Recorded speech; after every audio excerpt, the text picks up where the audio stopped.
Good morning, everyone. This is my Bible verse for today from 1 Corinthians 13, verse 3.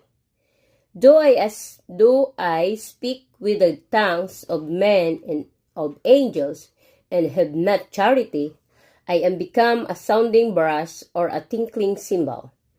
And though I have the gift of prophecy and I understand all mysteries and all knowledge, and though I have all faith, so that I could remove mountains and have not charity, I am not nothing.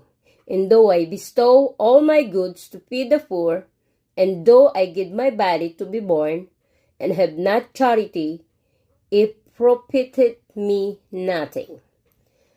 From 1 Corinthians 13 verse 1 to 3. Inspiration.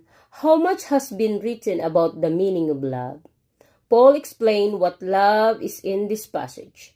Not just word, not just feeling, an action. All of the good deeds in action that he explained are nothing without love behind them.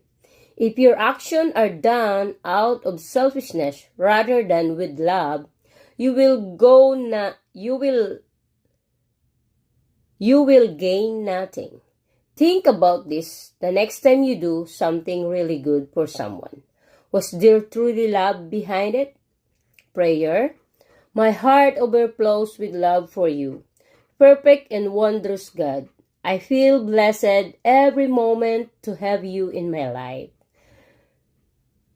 Knowing that all of your actions are done with love for me and all people. I know that I do not deserve it. I know that I have sinned. Forgive me for my weakness. And I pray with all my heart that you reinforce my love and faith in you, as well as my love and faith in other people. I believe in you, Father.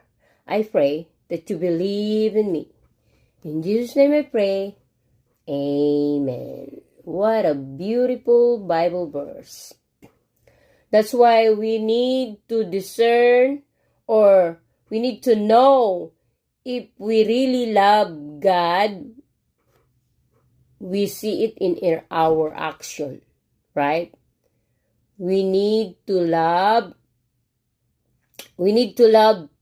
the unlovable person, because God is with us. Dwell on us. The Holy Spirit dwell on us. So, that's it. Always remember.